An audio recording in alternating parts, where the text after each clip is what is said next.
Okay, tell me your name. My name is Frank. I've been a foster care social worker for the past 14 years. And Does the figure 80% of foster teens that age out go homeless within 6 months? Does that mean anything to you? I think that experience is very prevalent because of the lack of what I call permanence in a young man's or a young woman's life in the course of their time in foster care.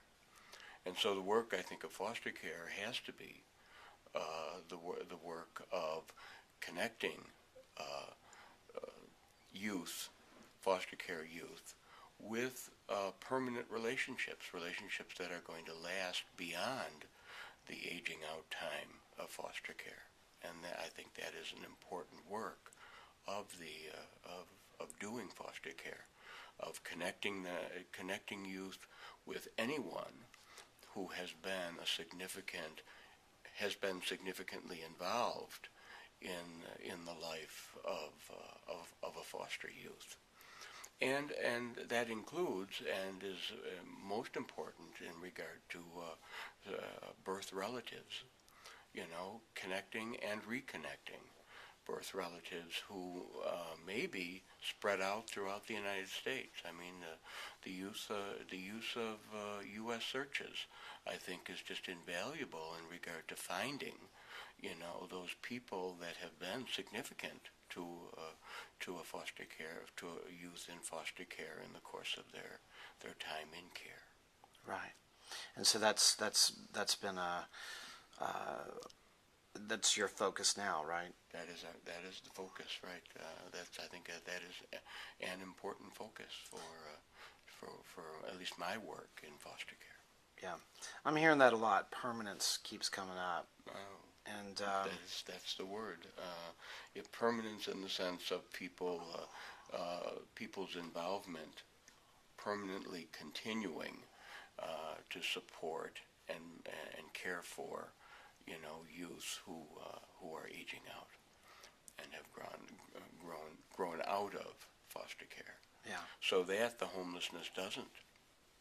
I have a 22-year-old youth right now who's in a shelter not far from here, who I've maintained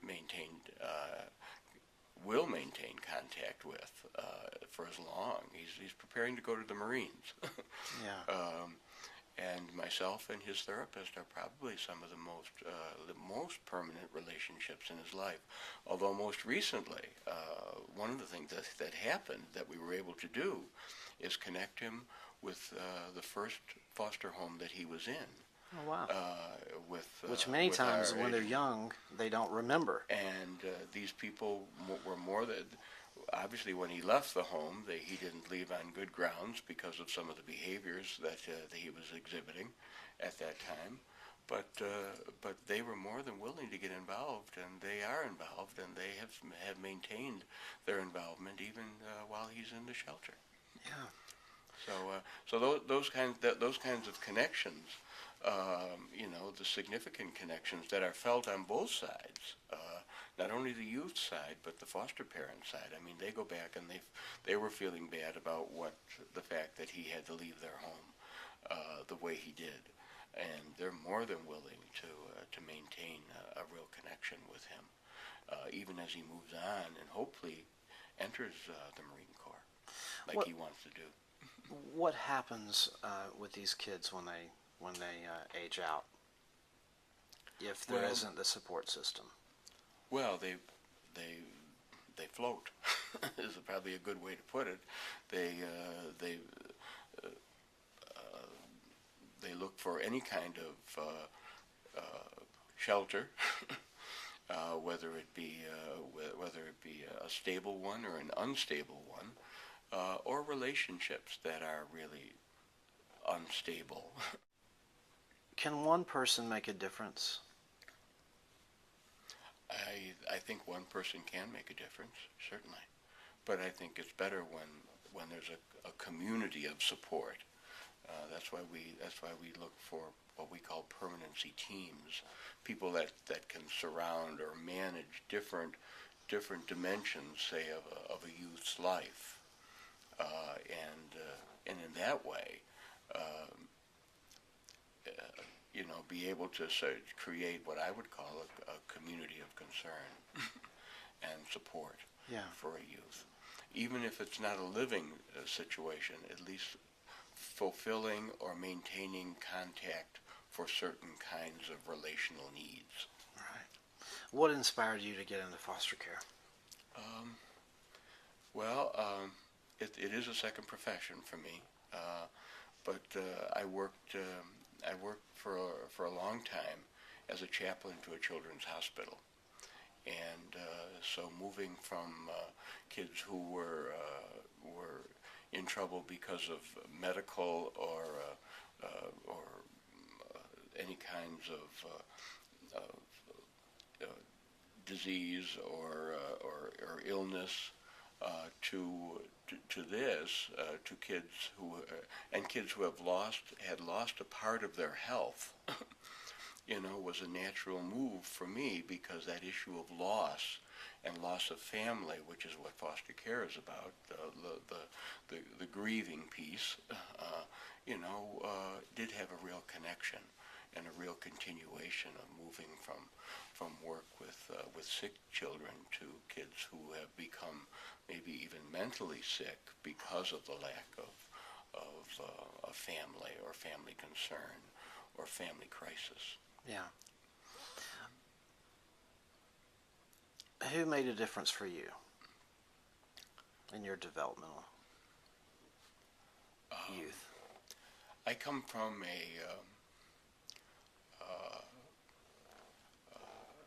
an abusive family.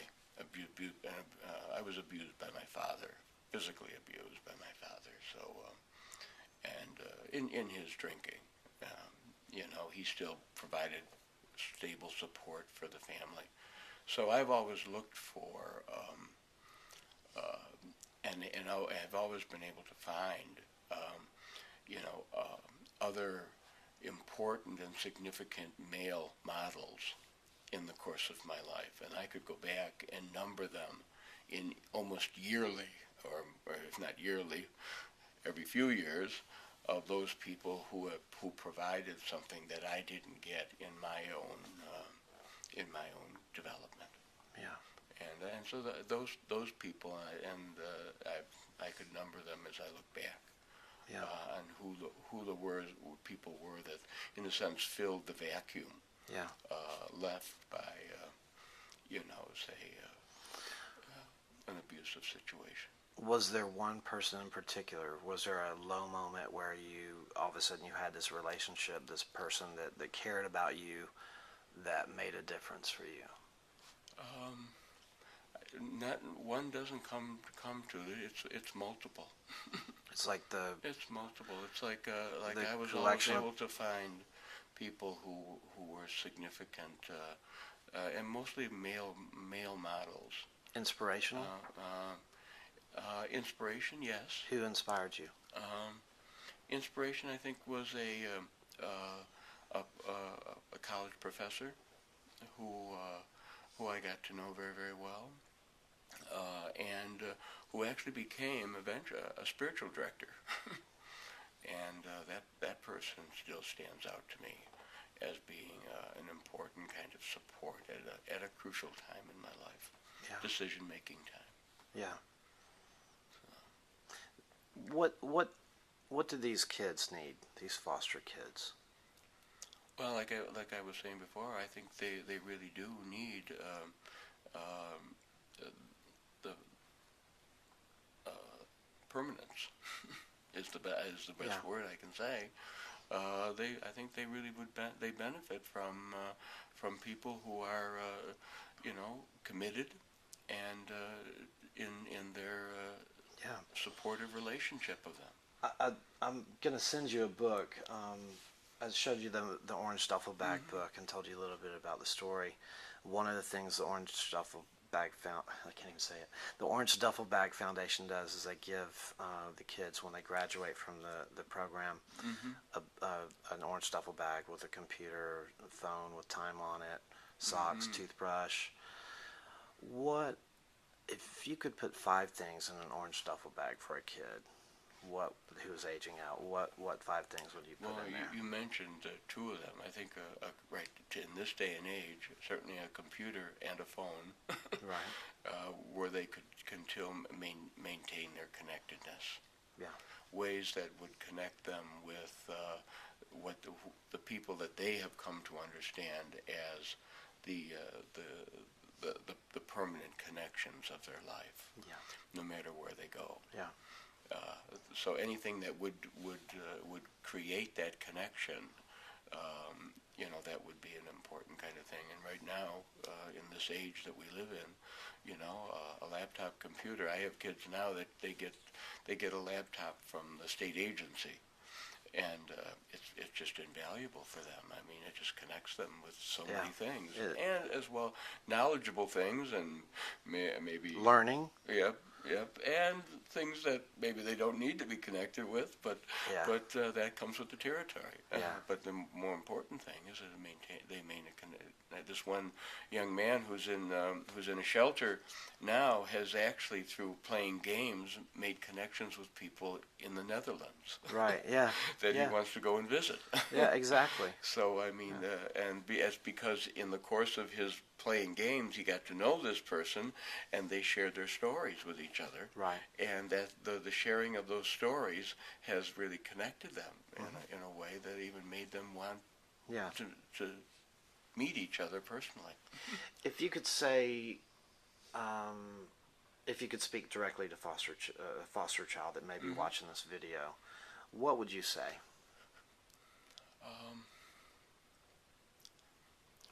Well, I think the important thing that the foster kids can help to do is